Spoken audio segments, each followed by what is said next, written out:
तो नमस्कार दोस्तों, स्वागत है एक और हॉरर स्टोरीज में। और वांटेड 27 आपके लिए कैसी दर्द भरी परिजनिक कहानी आपके सामने पेश करने वाला है कि जिसके सुनने के बाद आप पूरी तरह से हील तो जाओगे लेकिन ट्रिप पे जाने से पहले 10,000 बार सोचोगे कि ट्रिप पे जाने से पहले किन किन चीज़ों का ध्यान रखना चाहिए। तो स्वागत है आपका मेरे इस वांटेड 27 के चैनल पे दिल से। वीडियो शुरू करूँ उससे पहले आपको कहना चाहता हूँ कि हमारी वीडियो रोज़ रात को 9 बजे चैनल पे आ ही जाएगी। रोज़ 6 बजे आती थी, लेकिन अभी से मैंने टाइमिंग चेंज कर दिया। अभी रोज़ 9 बजे आपको मेरी यूट्यूब वीडियो आपको मेरे चैनल पे देखने मिलेगी। और आपके पास भी कोई कहानी है ऐसी रियल बेस्ड एक्सपीरियंस किसके साथ हुआ है फैमिली फ्रेंड्स के साथ, आप इस इंस्टाग्राम आईडी पे मुझे डीएम कर सकते हैं ताकि पूरी दुनिया को बता सकूँ एक्सपीरियंस जो आपके साथ हुआ है। तो चलिए कहानी की शुरुआत करते बिना टाइम गवाए। दोस्तों, ये कहानी जो घटी है सर्दियों के मौसम में घटी थी। दिसंबर का ही महीना था, दिसंबर या नवंबर एंडिंग था, दिसंबर का शुरू होने वाला था। मतलब मान लो ये 28 नवंबर की बात होगी। चलिए आपको पूरा सीन समझाता हूँ कि इसमें दो मेन कैरेक्टर है इस स्टोरी में, राहुल और रिया। दो कैरेक्टर है, राहुल और रिया, जिसकी शादी लगभग बहुत मुश्किल से, तो क्या बोलूं, अलग ही लेवल पे एकदम मुश्किल से शादी हुई थी। हुई तो थी लेकिन फैमिली खुशी नहीं थी। राहुल और रिया, राहुल बहुत ही रिच घर से बिलोंग करता था और रिया मान लो middle class, lower middle class से बिलोंग करती थी। मिडिल क्लास भी नहीं बोलूंगा, लोअर मिडिल क्लास, छोटी मोटी घर चलाओ जितनी उनकी सैलरी आती थी उसके पापा की। तो रिया बहुत ही आम घर से थी और राहुल बहुत ही रिच खानदान का लड़का था। इनकी कास्ट भी अलग थी और सब कुछ मैच भी नहीं हो रहा था, पर इनका लव इतना स्ट्रॉन्ग था कि इनकी शादी हो ही गई। घर वाले भी बोल दिए कि अभी तो बच्चे ही खुश है तो अपन भी क्या करें, तो दोनों की शादी हो जाती है। नवंबर से 3 महीने पहले हो चुकी थी, अक्टूबर साइड हो चुकी थी इनकी शादी। 1-2 महीने पहले इनकी शादी हो जाती है। और शादी हो जाती है तो इनके घर वाले भी एक्सेप्ट कर लेते हैं कि भाई छोड़ो भी क्या करे, शादी हो चुकी। तो राहुल और रिया की दोनों की शादी हो जाती है और पति पत्नी बन जाते हैं एक दूसरे के। रिया को बचपन से है ना दिल्ली देखने का बहुत शौक था उसको। बचपन से ये था कि मैं जब भी कहीं भी घूमती, इसने अब तक दिल्ली देखा ही नहीं था। फ्रॉम द बर्थ उसने दिल्ली देखा ही नहीं। कि लोग बोलते दिल्ली ऐसे घूमने से, दिल्ली ये, दिल्ली वो है, दिल्ली वालों की बहुत बड़ी मस्त खाने पीने की बहुत अच्छी चीजें मिलती है। इसने दिल्ली देखा ही था, तो इसका एक शौक था कि ये दिल्ली देखेगी। तो इसने राहुल को शादी के पहले ही बोल दिया था कि राहुल जब हमारी शादी हो जाए ना तो मुझे दिल्ली घुमाने ले चलना। बस शादी हो चुकी थी उसके फिक्स, ये मान लो कोई एक महीने के बाद या 2 महीने के बाद राहुल उसको सरप्राइज देता है। रिया बोलती है कि शादी भी हो गई, 2-3 महीने भी हो गए, क्यों ना हम कहीं घूमने जाए। तो राहुल बढ़िया से उसको सरप्राइज देता है कि तुम बोलो, उसके पहले ही मैं सब कुछ प्लान कर, ये देखो टिकट, वो टिकट दिखाता है, बोलता है ये देखो टिकट, हम दिल्ली जा रहे हैं। तो रिया बहुत एक्साइट हो जाती है कि यस दिल्ली जाने मिल रहा है और राहुल मेरा सपना पूरा कर रहा है। सोचने में थोड़ा वो लगता है कि दिल्ली जाने में इतनी खुशी किस बात की, लेकिन यार जिसको होता है ना कि दिल्ली देखना है, दिल्ली अच्छी चीज है, बहुत फेमस चीज है वहाँ पे, उसके लिए एक्साइटमेंट लेवल कुछ और ही लेवल का होता है। तो करते कि ठीक है चलिए दिल्ली देखना है। तो ये दिखा, राहुल ने देखा हुआ था दिल्ली। तो ये बोलते ठीक है यार Rahul thank you so much, वो सब बातें होती है और ये लोग पैकिंग शुरू कर देते। इनका टिकट जो था ना 27 नवंबर का था और राहुल ने 3rd AC 2nd AC book नहीं किया था। राहुल ने बुक किया था 1st AC, जो कि प्राइवेसी होती है ना, 2 ही सीट होती है, ऐसा कंपार्टमेंट जैसा होता है, ऐसा डोर खोलो रूम जैसा ही होता है कि अंदर 2 ही कपल वाला होता है, कपल सीट उन्होंने बुक की थी, A1 क्लास बुक किया था।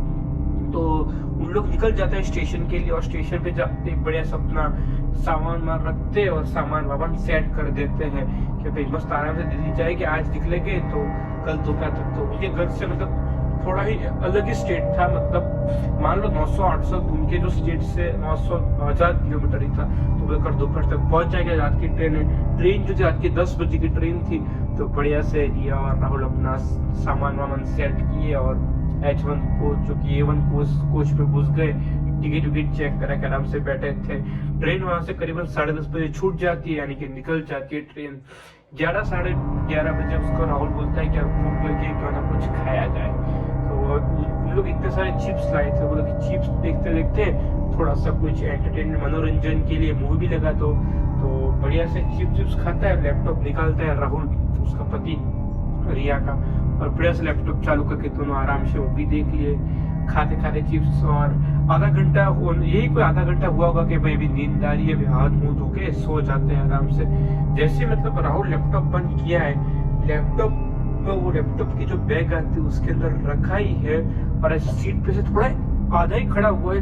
उनको पता नहीं, जो उनकी विंडो होती है ना, साइड विंडो, उसपे थक थक थक थक थक थक थक थक इतनी जोर से आवाज सुननाई दिए दोस्तों, इतनी मानो के पूरा चक्का जो बाहर निकल चुका है ट्रेन का, ऐसा आवाज उनका। वो डर गए कि भाई ये किस चीज का आवाज आ रहा है। उसने राहुल ने ऐसे खिड़की में से देख के ट्रेन तो चल रही है, मतलब ऐसी कोई प्रॉब्लम नहीं रही, खच खच इतना जोर से आवाज आ रहा था, इतना जोर से आवाज आ रहा था। राहुल ने सोचा कि 10-15 मिनट वेट करते हैं, ना बंद हो तो कंप्लेन कर देंगे और दिखने आ जाएंगे। राहुल बोला रुको हाथ धो के आता हूँ। तो राहुल बढ़िया से गया और हाथ पोछ दिया।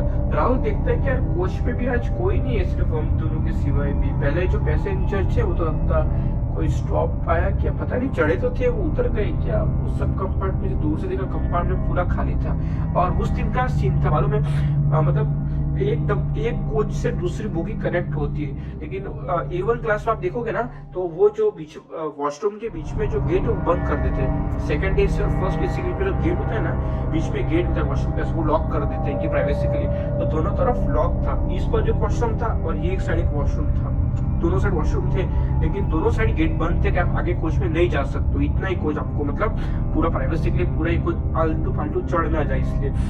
तो बोला कि यार किसी भी नहीं दिखाई दे रहा है, कंप्लेन करूँ तो करूँ किसे, ना कोई सिपाही वगैरह दिख रहा है, पता नहीं चढ़े तो थे लेकिन उतर गए सब लोग क्या।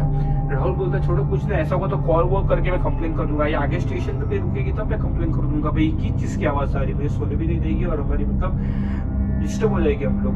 तो राहुल आते हैं वापिस, तो रिया बोलती है कि राहुल कब से आवाज आ रहा है, तुम गए तब से आवाज आ रहा है, अब तक आवाज स्टॉप नहीं, और आवाज जोर से बढ़ चुकी थी, जोर से आवाज आ रही है। तो राहुल बोला भाई आवाज तो बढ़ रही है यार, मुझे टेंशन है कुछ, मतलब निकल ना जाए, हादसा ना हो जाए।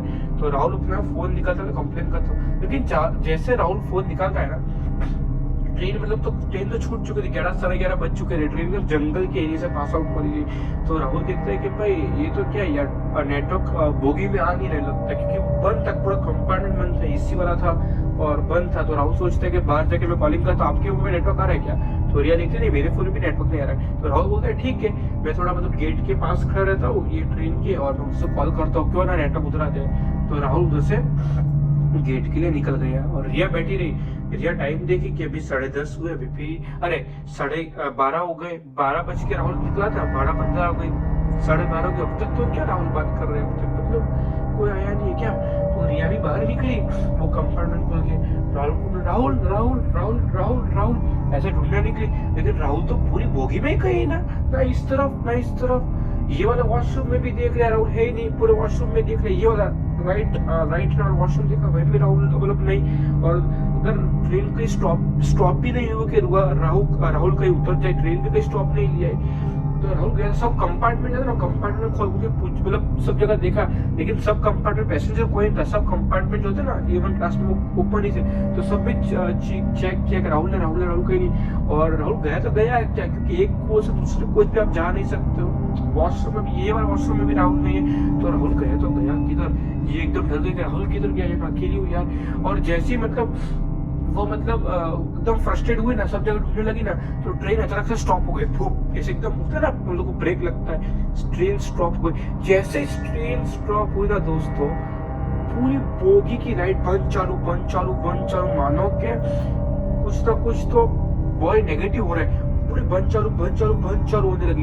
ये डर गई, इसने फोन दिखा, राहुल को फोन दिखा, नेटवर्क ही नहीं, फोन पे तो नेटवर्क ही नहीं है, बंद चालू हो रहा है। फिर थोड़ी 10-15 सेकंड में लाइट हो गई, लाइट वापिस चालू हो गई, और उसने मतलब फटाफट दौड़ के गेट के पास गई। इसने कहा कि ट्रेन तो कोई सामने कोई बहुत बड़ा पहाड़ है और पहाड़ के नीचे ट्रेन खड़ी हुई है, पहाड़ के नीचे ट्रेन खड़ी हुई है, हल्की सी ठंड चल रही है। तो इसने देखा कि बाहर कोई लड़का खड़ा है, तो वो मतलब बोला कि रिया मैं राहुल, और रिया बोली राहुल उधर क्या कर रहा है, और ये कैसे नीचे उतरा, ट्रेन तो कब की चल रही है और राहुल नीचे कैसे उतरा। वो रिया तुम उधर कैसे पहुंची, क्या कर रहे हो। तो राहुल बोला बाहर आ जाओ, फोटोशूट करते हैं, मैंने फोन कर दिया था, कंप्लेन कर दी है, उन लोग बस चेक करने आने वाले, इसलिए ट्रेन रुकी, अब आ जाओ, बाहर आ जाओ, फोटोशूट लेते हैं, बड़े सा माउंटेन है, फोटोशूट भी अच्छा आएगा। तो रिया कंफ्यूज हो गई कि ये क्या हो रहा है यार, ट्रेन रुक भी गई, ये बाहर भी कैसे उतरा चलती ट्रेन में। तो रिया बोली कि मैं जैकेट लेके आती हूँ। तो वो बोला जैकेट की कोई जरूरत नहीं, इतनी ठंड नहीं है, आ जाओ नीचे आ जाओ। तो रिया जैसे नीचे उतरी है स्टेप्स पे से, वो पकड़ के जो होती है ना बाजू में रोड, वो पकड़ के नीचे उतरी है, मानो पूरा जंगल में ट्रेन खड़ा, सन्नाटा एकदम, काले बादल छाए हुए, ना आसपास की बोगी में कोई, सिर्फ हल्की हल्की सी वो आती है ना, वो ठंड की थोड़ी थोड़ी ठंड लग रही है, चांद की किरण और रात का समय दोस्तों।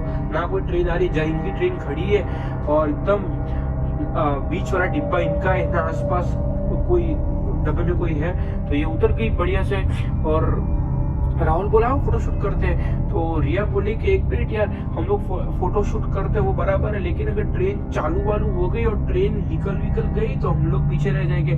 तो राहुल बोला नहीं, अब तो तुम लोग चेक करेंगे, चेक कर दे के बाद हमको पता चलेगा ना, हम यही तो खड़े हैं, हमारे सामने तो चेक करेगा, अब तक तो वो आई भी नहीं है, तो फोटोशूट हो जाएगा। तो रिया तो ट्रेन ने ऐसे स्लाइटली हॉर्न मारा, तो रिया समझ गई कि ट्रेन ने हॉर्न मार दिया, सिग्नल भी ग्रीन हो चुका है। तो रिया एकदम पीछे पलट गई कि भाई ट्रेन निकल रही है, वो ना ग्रीन सिग्नल, चलो चलो राहुल। जैसे ऐसे पलटी है तो उसकी हक्का पक्का, उसकी पूरे शरीर मानो करंट लग गया। उसने देखा कि जहाँ पे राहुल खड़ा था वहां पे कोई लंबा चौड़ा आदमी, सफेद कुर्ता पहना हुआ, एकदम घुटने तक उसके आगे के, पता नहीं आदमी है कि औरत है भाई, है तो है क्या ये सीन, घुटनों तक उसके पूरे बाल, और आप मानो हाथ में एक आती है ना, क्या बोलते हैं उसको, एक वो काटने वाली क्या आती है उसको, हुक कैसा कुछ बोलते हैं, एकदम पहाड़ी स्टाइल में खड़ा हुआ एक बंदा, लंबा 7 फीट का होगा। अचानक से राहुल से पता नहीं वो बंदा क्या बन गया, उसके मतलब घुटने तक लंबे बाल और व्हाइट कलर का कुर्ता पहना हुआ, लंबा चौड़ा एकदम आदमी, इतना बड़ा कुछ लेके काटने के लिए कुछ खड़ा हो, वैसे मानो उसके आंखों में से जो पुतलियां होती ना, पुतलियां थी नहीं, पूरी लाल आंख, दोनों लाल आंख, और लिटरली उसके इतना दांत बाहर निकले, और जैसे वो ऐसे कटेगा कि रिया को काट ही देगा। इतने में मतलब बोगी में से राहुल चिल्लाता है, रिया उधर क्या कर रही हो, पागल वागल हो क्या, सेंस वेंस है कि नहीं, इतने जंगल में उधर क्या कर रही हो। रिया इधर देखे, इधर देखे, इधर देखे, इधर। रिया दौड़ी है बोगी के पास, और राहुल ने हाथ से चलती ट्रेन में उठा दिया। रिया पतली थी थोड़ी, तो उठा दिया, ट्रेन में लिया, और राहुल लगा चिल्लाने कि भाई वो क्या, तुम किधर, क्या उधर खड़ी खड़ी क्या कर रही, किससे बातें कर रही थी तुम, इतना गहरा जंगल है, रात का समय, लुटेरे उठे आगे कुछ हो जाता तो रिया बोली तुम भी उधर बुलाए थे मुझे। तो वो बोलता है कि तुम पागल वागल हो, मैं तो ये वाला वॉशरूम में था, ये वाला वॉशरूम में, इस वाले वॉशरूम में नेटवर्क आया था, इस पे बात कर रहा था, और वॉशरूम भी यूज कर लिया मैंने, नेटवर्क इसमें आ रहा था, कहीं और नहीं आ रहा था, इसलिए मैं ये वाले कॉर्नर वाले वॉशरूम में बैठा था। तो वो रिया बोली मैं तुम्हें पूरी बोगी में ढूंढा, तुम कहीं मिले ही नहीं मुझे, तुम बाहर खड़े चिल्ले, मैं बाहर था ही नहीं, पागल हो क्या रिया, मैं तो वॉशरूम में हूँ कब का। तो रिया बोली को बाहर कोई खड़ा है, वो लंबा चढ़ा आदमी, वो कौन है। तो दोनों जन ऐसे देखने लगे, तो कोई नहीं, ट्रेन चल रही है धीरे धीरे धीरे धीरे, बाहर लिटरली दोस्तों कोई नहीं, कोई मतलब कोई था ही नहीं। तो रिया बोली मैं पक्का उधर देखा है, राहुल ने मजाक नहीं कर रही, तुम्हारी कसम है, सब कसम कसम खाने लगी। तो राहुल बोला ठीक है चिल चिल, पहले आओ कंपार्टमेंट में बैठो, मैंने कंप्लेन कर दी है, अगले स्टेशन पे, बड़ा स्टेशन है, वहां गाड़ी रुकेगी, इन लोग चेक करेगी, अगर ऐसा कुछ होगा तो हम आगे वाले बोगी में चले जाएंगे जहाँ थोड़े पैसेंजर हो। अभी अगला स्टॉप आया है, इन्होंने मतलब कंप्लेन की थी, और आगे वाले मतलब उन्होंने बोला हमको चेंज कर दिए पूरी बोगी। तो बोगी चेंज कर लोग सेकंड एसी जहाँ पैसेंजर है वहां चले गए दोस्तों। तो पता नहीं इन लोगों ने मतलब आगे की जर्नी की कैसी रही, इतना मुझे मालूम नहीं, जितनी मुझे स्टोरी सुनने मिली मैंने सोचा कि अब तक मतलब आपको तक ये स्टोरी सुना लूं। हालांकि इस बात को थोड़ा टाइम बीत गया है, लेकिन रिया के मन में तो कैसी चीज रह गई कि भाई ट्रिप के दौरान मैंने सोचा दिल्ली घूमूंगी, लेकिन सब पे पानी फिर गया भाई। ये जो रास्ते में देखने मिला, दिमाग हिल जा लिटरली, अगर आप भी हो तो आपका भी दिमाग हिल जाए कि भाई ये क्या देख लिया। अगर इसी तरह हैरान करने वाली अगर आपको वीडियो पसंद आती है, एक्सपीरियंस हॉरर परी, तो बस हॉन्टेड 27 को देखते लीजिए और लाइक और सब्सक्राइब कर दीजिए। वीडियो अच्छी लगी हो तो देखने के लिए बहुत बहुत धन्यवाद। मैं आपका हॉन्टेड 27।